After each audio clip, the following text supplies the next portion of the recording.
পশ্চিমবঙ্গের ভোট নিয়ে আরো একবার কড়া বার্তা নির্বাচন কমিশনের। এবার ভোট হবে ভয় শূন্য, হিংসা মুক্ত। এবারের ভোটে কোনো জবরদস্তি হবে না। এবারের ভোটে কোনো রকম ছাপ্পা, বুথ জ্যামিং, সোর্স জ্যামিং হবে না। প্রথম দফা ভোটের যেখানে আর 15 দিন বাকি রয়েছে, তার আগে ফের একবার কড়া বার্তা দিল নির্বাচন কমিশন। সরাসরি রয়েছে আমাদের সঙ্গে প্রতিনিধি রুমা পাল। রুমা, ভয়মুক্ত এবং অবাধ ভোট করতে নির্বাচন কমিশন যে বদ্ধপরিকর, সেটা একেবারে বারে বারে স্পষ্ট করে দিয়েছে। ঠিক কতটা কড়া পদক্ষেপের পথে হাঁটতে চলেছে নির্বাচন কমিশন? দেখো, নির্বাচন কমিশন কিন্তু বারবারই এই বার্তা দিয়েছে। মুখ্য নির্বাচন কমিশনার ভোটের নির্ঘণ্ট প্রকাশের আগেও যখন এই রাজ্যে এসেছিলেন, যখন বৈঠক করেছিলেন একের পর এক, তখনও এই বার্তা দিয়েছেন। এখন দেখা যাচ্ছে তৃণমূল কংগ্রেসের প্রতিনিধি দল যখন দিল্লিতে গেল, তখনও কিন্তু নির্বাচন কমিশনের স্পষ্ট বার্তা এবং জানাচ্ছে যে নির্বাচন কমিশন তৃণমূল কংগ্রেসকে স্পষ্ট জানিয়েছে যে তারা এই রাজ্যে কিন্তু ভয়হীনভাবে ভোট করাতে চাইছে। কোনোভাবে ছাপ্পা নয়, বুথ জ্যামিং নয়, সোর্স জ্যামিং নয়, এবং কোনোভাবেই যাতে হুমকি নয়, হিংসা ছাড়া, এই বক্তব্যই কিন্তু তাদের নির্বাচন কমিশন জানিয়েছে। তবে এটাও ঠিক, নির্বাচন কমিশন তৃণমূল কংগ্রেসের প্রতিনিধি দল যাওয়ার পর যখন এই বার্তা নির্বাচন কমিশনের তরফ থেকে আসে, যদিও তৃণমূল কংগ্রেসের পক্ষ থেকে বলা হয় যে এই ধরনের বিষয় কিন্তু বৈঠকে ওঠেনি, তবে এটাও ঠিক যে যখন তৃণমূল কংগ্রেসের ডেরেক ওব্রায়ান বলছেন যে তাদেরকে বেরিয়ে যাওয়ার কথা বলা হয়, সেক্ষেত্রেও কিন্তু নির্বাচন কমিশনের পাল্টা যুক্তি দিচ্ছে যে কোনোভাবেই যাতে কমিশন রুমের শৃঙ্খলা ভঙ্গ না হয়, সেই ক্ষেত্রে কিন্তু অনুরোধ করেছিলেন মুখ্য নির্বাচন কমিশনার। কোনোভাবেই যাতে কোনো চেঁচামেচি না হয়, কোনোভাবেই যাতে শৃঙ্খলা ভঙ্গ না হয়, সেই কথাই জানানো হয়েছিল। অর্থাৎ তৃণমূলের যে যুক্তি বা পাল্টা যে তারা দিচ্ছেন, পাল্টা বক্তব্য বলছেন, সেক্ষেত্রে কিন্তু নির্বাচন কমিশন তাদের পাল্টা যুক্তি দিচ্ছেন যে কেন তারা অনুরোধ করেছিলেন। অর্থাৎ তৃণমূল কংগ্রেসের প্রতিনিধি দল গিয়ে সেখানে চেঁচামেচি করতে, এটাই কিন্তু স্পষ্ট হচ্ছে। বারবার কিন্তু নির্বাচন কমিশন স্পষ্টই জানাচ্ছে যে এই রাজ্যে কিন্তু হিংসা হয়, সাধারণত এটার অতীত রয়েছে। Pre pole violence, post pole violence হয় এবং পোল ডেতে ভায়োলেন্স হয়। সেক্ষেত্রে যাতে ভয়হীনভাবে কিন্তু এই ভোট হতে পারে, হিংসা ছাড়া এই ভোট হতে পারে। ভোট কিভাবে করতে হবে তা নিয়ে ফের একবার কড়া বার্তা নির্বাচন কমিশনের। ইতিমধ্যেই জানেন আপনারা যে এসআইআর এ রাজ্যে 90 লক্ষের বেশি ভোটারের নাম বাদ পড়েছে।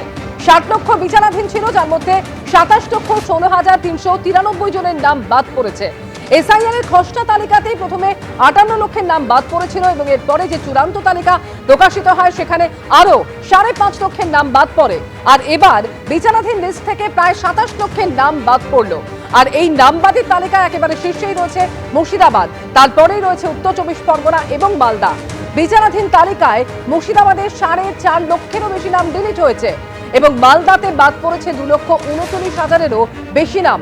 বিচারাধীন তালিকাতে 24 পরগনায় বাদ পড়েছে প্রায় 5.5 লক্ষ ভোটারের নাম।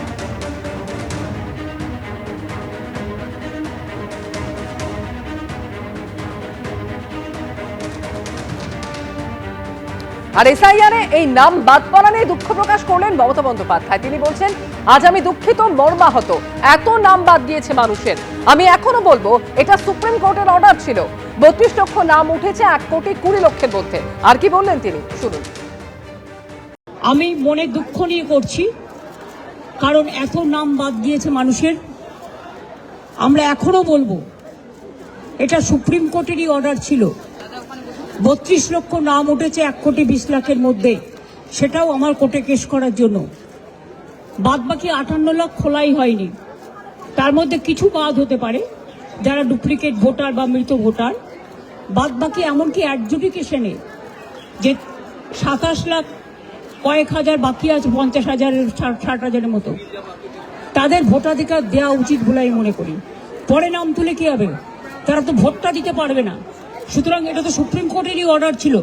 যারা অ্যাডজুডিকেশন আছে তারা জেনুইন ভোটার এবং তাদের ভোটটা তোলা উচিত। এটা সুপ্রিম কোর্টই বলেছিল যে তারা ট্রিব্যুনালে বাদ বাকি লোকেরা যাবেন এবং ট্রিব্যুনালে সেটেলড হবে। তাহলে ফ্রোজেন করে দেওয়ার মানেটা কি? এটা আমার মাথায় ঢুকছে না। আমরা এটা নিয়ে আবার যাব, আবার বিচার চাইব। বেহালার সভায় ফের একবার মুখ্যমন্ত্রীকে নিশানা করলেন শুভেন্দু অধিকারী। তিনি বলছেন, নন্দীগ্রামেও হেরেছেন, ভবানীপুরেও হারবেন। এখনো বুদ্ধি গেছে 91 লাখ। যা পিসি তুই চলে যা, যা পিসি তুই চলে যা, একটু আগে এক ঝুড়ি লোক নিয়ে ভবানীপুরে নমিনেশন করতে গেছে, এক ঝুড়ি। সেখানে বলেছে আপনারা সবটা দেখে নেন, আমি কিন্তু আসবো, ফিরে আসবো। আমি বল আপনার আশার হবে না। নন্দীগ্রামে হেরেছেন, ভবানীপুরেও হারবেন। প্রাক্তন মুখ্যমন্ত্রী হবে, মোদিজির ভাষায় सबका साथ सबका विकास तो होगा, सबका हिसाब भी होगा। এবিপি আনন্দ, এগিয়ে থাকে, এগিয়ে রাখে।